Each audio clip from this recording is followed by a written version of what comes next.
अधिकांश दल जो विपक्ष में हैं इस बैठक में जरूर भाग लेंगे।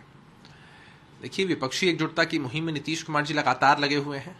सकारात्मक परिणाम भी दिखाई पड़ रहे हैं। 12 जून की जो बैठक होनी है उसमें जब सभी दल शामिल होंगे तो आगे की रणनीति तैयार होगी। और कांग्रेस पार्टी तो विपक्ष में सबसे बड़ा दल है, तो उनकी सहभागिता तो होनी ही है। उसी बाबत उन लोगों ने आपको जानकारी दी है। आने वाले समय में विपक्षी एकजुटता सुनिश्चित होगी और बहुत मजबूती के साथ 2024 का चुनाव लड़ा जाएगा। मैंने कांग्रेस अध्यक्ष खड़गे जी और राहुल जी से मिलने का समय मांगा है और मैं उनके जवाब का इंतजार कर रहा हूं। मुझे विश्वास है कि कांग्रेस को हमारा समर्थन करना चाहिए। अरविंद केजरीवाल जो तमिलनाडु में थे और उन्होंने स्टालिन के साथ, वहां के मुख्यमंत्री के साथ संयुक्त प्रेस कॉन्फ्रेंस भी किया। स्टालिन ने जो नया ऑर्डिनेंस आया है उसको लेकर समर्थन, केजरीवाल को समर्थन देने की बात भी कही। देखिए, इस मसले पर तो हमारी पार्टी ने पहले ही उनको समर्थन दिया और हम लोग तो लगातार कह रहे हैं कि जब वो अन्य पार्टियों से भी मुलाकात करेंगे तो जिस तरह का तानाशाही रवैया है केंद्र की सरकार का, उसके उलट, उसके विरोध में अधिकांश विपक्षी दलों का समर्थन उनको मिलेगा। महिला रेसलर के समर्थन में अब खाप पंचायत भी, महापंचायत भी सामने आ गया है। खाप पंचायत के किसान नेता राकेश टिकैत ने यूपी के मुजफ्फरनगर में यह बात कही कि खाप प्रतिनिधि जो हैं राष्ट्रपति और सरकार से मिलेंगे।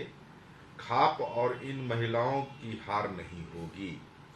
दुर्भाग्यपूर्ण है देश के लिए कि देश की बेटियों को, देश के पहलवानों को, जिन्होंने देश का नाम इतना रोशन किया है, पदक दिलाया है, उनके साथ इस तरह का सुलूक हो रहा है। सत्ता संपोषित नेताओं को बचाने के लिए इस तरह की साजिश रची जा रही है, उनकी बात नहीं सुनी जा रही है। अमूमन किसी भी व्यक्ति पर जब इतने गंभीर धारा का केस होता है तो उनकी गिरफ्तारी होती है, लेकिन अभी तक गिरफ्तारी तक नहीं हो पाई है।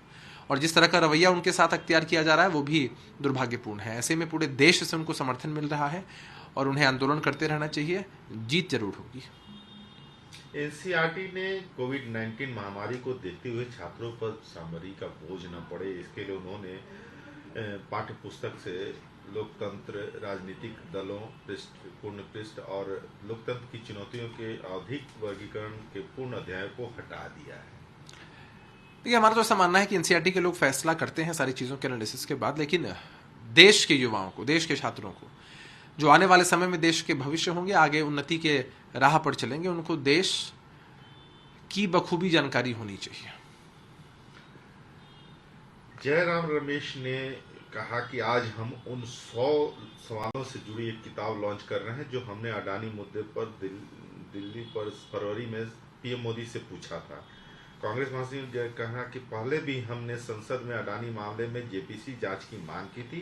अब जब नई संसद भवन बन के तैयार हो गया और उसमें मानसून सत्र आयोजित किया जाना है तो हम वही मांग करेंगे, फिर से जेपीसी जांच। ये ताज्जुब की बात है कि क्यों केंद्र की सरकार इस जांच से पीछे हट रही है। लगातार ये देश में मुद्दा रहा है, तथ्य सामने नहीं आ रहे हैं, खास लोगों को फायदा पहुंचाने के लिए सरकार काम कर रही है, देश की जनता भी समझ पा रही है। इन परिस्थितियों में विपक्ष के नेताओं का दायित्व और कर्तव्य बनता है कि लगातार इस पर आवाज उठाते रहें ताकि देश की जनता को मालूम चल सके कि आखिर उनकी जो गाढ़ी कमाई और कहीं लगा दी गई है तो उसकी वस्तुस्थिति क्या है।